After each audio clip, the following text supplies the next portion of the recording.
మళ్ళీ వస్తాను రమేష్ గారు. అదేవిధంగా బీఆర్ఎస్ నుంచి శుభప్రద్ పటేల్ గారు కూడా జాయిన్ అయ్యారు. గుడ్ మార్నింగ్ అండి పటేల్ గారు. గుడ్ మార్నింగ్ అండి. సబ్మిషన్ మెన్షన్ చేశారు రమేష్ గారు చెప్తుంటే ఏంటి మీ పాయింట్ ఏంటి? ఈరోజు వాస్తవానికి బంకచెర్ల ప్రపోజల్ అనేది చంద్రబాబు గారు మొన్న ముఖ్యమంత్రి అయిన తర్వాత వచ్చినటువంటి ప్రపోజల్. గతంలో ఉన్నటువంటివి, గతంలో ఇంతకుముందు రమేష్ గారు చెప్తూ కేసీఆర్ గారు మొత్తం 3000 టీఎంసీలు పోతాయన్నాడు. తర్వాత ఆ రోజే జగన్ గారితో చెప్పారు. అంటే ఆ రోజు చెప్పినటువంటిది ఏంటంటే గోదావరి కృష్ణా నది లింకేజ్ ఆ తెలంగాణ అంతర్భాగం నుండి అయ్యేటట్టు నాగార్జున సాగర్ కావచ్చు, శ్రీశైలం డ్యామ్ లో మొత్తం కూడా వాటర్ వేసి అక్కడి నుండి తీసుకుపోవాలనేది గతంలో ఉన్నటువంటి. ఎందుకంటే కృష్ణా నదిలో తక్కువ వాటర్ ఉన్నాయి కాబట్టి అక్కడ పాలమూరుకు కావచ్చు, అదేవిధంగా నల్గొండ జిల్లాకు కావచ్చు, తర్వాత హైదరాబాద్ తాగునీటి అవసరాలకు కావచ్చు, ఇవన్నిటి కూడా 2 రాష్ట్రాలు పంచుకునే విధంగా ఉండాలని చెప్పేసి గతంలో కేసీఆర్ గారు ఆలోచన. వీళ్ళ ఆలోచన ఏంది? ఈ రోజు పోలవరం నుండి తీసుకపోతే తెలంగాణ కంట్రోల్ ఉండదు, మొత్తం కూడా తెలంగాణ వాటా ఇంకా గోదావరి నదిలో తేలలేదు. ఈ రోజు ఇప్పటి కూడా ఆంధ్రప్రదేశ్ ఆబ్జెక్షన్ చేస్తుంది ఏంటంటే గతంలో కేటాయింపులు ఏదైతే 968 టీఎంసీలు ఉన్నాయో ఆ 968 టీఎంసీ కేటాయింపులలోనే ప్రాజెక్టులు కాళేశ్వరం కడితే ఆబ్జెక్షన్ చేసిండు, భక్త రామదాసు కడితే ఆబ్జెక్షన్ చేసిండు. ప్రతి ప్రాజెక్ట్ మీద చంద్రబాబు గారు ఆబ్జెక్షన్ చేసినటువంటి చూసినాం గతంలో. కాబట్టే ఈ రోజు చంద్రబాబు గారు ఈ రోజు చాలా సింపుల్ గా ఏం చెప్తుండు, మేము వరద జలాలను వాడుకుంటే ఏం ప్రాబ్లం అని గతంలో స్టార్ట్ చేసిండు. చేసిన తర్వాత ఇప్పుడు ఈ రోజు మాట్లాడేందంటే మా హక్కు ఉంది వరద జలాలు అని చెప్పేసి నిన్న పోయి ఢిల్లీలో మాట్లాడుతుండే అమిత్ షా గారితో. అంటే ఈ రోజు చంద్రబాబు గారు వాయిస్ రేజ్ అయింది. ఏమంటుడు, గతంలో రిక్వెస్ట్ చేసినటువంటి పరిస్థితి నుండి ఈ రోజు నా హక్కుగా కోరుతున్నాడు. దానికి కారణం ఏంటంటే ఈ ప్రపోజల్ వచ్చిందల్లా జూలైలో స్టార్ట్ అయింది.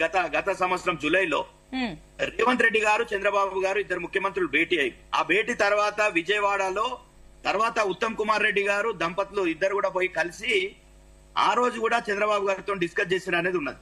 తర్వాత చంద్రబాబు గారు నవంబర్ లో ఈ ప్రపోజల్ ని కేంద్ర ఆర్థిక మంత్రి వర్యులకు లెటర్ రాయడం జరిగింది. అదేవిధంగా మళ్ళా డిసెంబర్ లో కూడా 80,000 కోట్లు అయితే దీనికి మీరు సాయం చేయాలని చెప్పేసి కూడా ప్రపోజల్ పెట్టడం జరిగింది.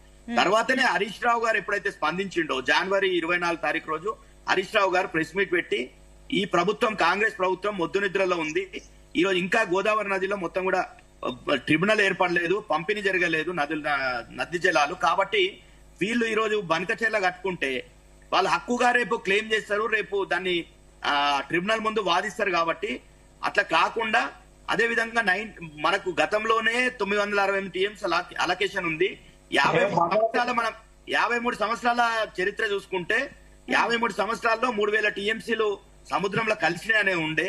కాబట్టి ఆ 3000 టీఎంసీలు కలిసిన దాంట్లో కూడా ఏదైతే ఇంత గతంలో పంచుకున్నామో ఆంధ్రప్రదేశ్ కావచ్చు, తెలంగాణ గతంలో ఉన్నటువంటి వాటాని ఆ రోజు ఆంధ్రప్రదేశ్ ఉమ్మడి రాష్ట్రానికి కేటాయింపులో ఏదైతే ఉండేనో దానికి 65% తెలంగాణ కేటాయింపులు ఉండే.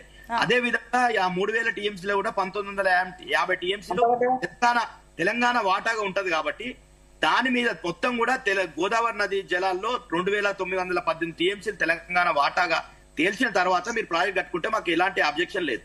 కానీ అది తేల్చకుండా ఇంకొకటి ఏముందంటే బచావత్ ట్రిబ్యునల్ చెప్పింది గతంలో పోలవరం నుండి కృష్ణా నదికి, కృష్ణా పర్యావరక ప్రాంతానికి పోలవరం నుండి 80 టీఎంసీలు తరలిస్తారు. కాబట్టి నాగార్జున సాగర్ పైన ఉన్నటువంటి కృష్ణా నదిలో తెలంగాణ 45 టీఎంసీలు వాడుకోవచ్చు, అదేవిధంగా మహారాష్ట్ర, కర్ణాటక కూడా వాడుకోవచ్చు అని చెప్పేసి ఉంది. దాని మీద కూడా ఇప్పటి వరకు చంద్రబాబు గారు కృష్ణానది మీద ఆరోపణలు, కృష్ణానది మీద పాలమూరు కడుతుంటే ఆయన అభ్యంతరం తెలిపిండు, కల్వకుర్తికి అభ్యంతరం తెలిపిండు, దిండికి అభ్యంతరం తెలిపిండు, తుమ్మిళ్లకు అభ్యంతరం తెలిపిండు. చంద్రబాబు గారు ప్రతి విషయంలో తెలంగాణలో నీళ్లు అంటే వాస్తవానికి తెలంగాణ ప్రాంతాన్ని గత పాలకులంతా కూడా ఎడారిగా చేసినటువంటి మనం చూసినాం. అందుకోసమే తెలంగాణ రాష్ట్రాన్ని ఒకటండి శుభప్రద్ పటేల్ గారు, ఇందాక మీరు అన్నారు అంటే ఏదైతే బనకచెర్ల ప్రాజెక్టు గురించి వాళ్ళు ముందుకెళ్లిపోతున్నారో ఆల్రెడీ పెండింగ్ ప్రాజెక్టులు ఉన్నాయి, రేవంత్ రెడ్డి మొద్దు నిద్రపోతున్నారా అని చెప్పేసి అయితే కమెంట్స్ వచ్చాయో, అంటే గత 9 ఏళ్లలో బీఆర్ఎస్ కూడా మొద్దు నిద్రపోతుందా? ఎందుకు ఈ పెండింగ్ ప్రాజెక్టులకు సంబంధించి అనుమతులు కానీ, నీటి కేటాయింపులు, జాతీయ హోదా ప్రాజెక్టులకు సంబంధించి ఎందుకు ఇవి తెప్పించలేదు అన్న క్వశ్చన్స్ కూడా రైజ్ అవుతున్నాయి కదా కాంగ్రెస్ నుంచి. అసలు గోదావరి నది మీద ఒక ఎస్ఆర్ఎస్పీ తప్ప ఎల్లంపల్లి కూడా పూర్తి చేయలేకుండే గతంలో ఉన్నటువంటి సమైక్య రాష్ట్ర పాలకులు. మనం ఎల్లంపల్లిని పూర్తి చేసుకోవడం జరిగింది. మేడిగడ్డ, అన్నారం, సుందీర్రా, సమ్మక్క సారక్క బ్యారేజ్, సీతారామ బ్యారేజ్, ఇట్లా అన్ని కూడా బ్యారేజ్ కట్టుకోవడం జరిగింది. గతంలో కట్టుకున్నందుకే కదా, కట్టుకుంటుంటేనే కదా ఆబ్జెక్షన్ చేసింది. ఆ ఆబ్జెక్షన్లు క్లారిఫై చేస్తూ మనకు అనుమతులు అన్ని కూడా తీసుకొని కట్టుకోవడం జరిగింది. కాబట్టే ఈ రోజు ఇరిగేషన్ ఎందుకు పెరిగిందండి?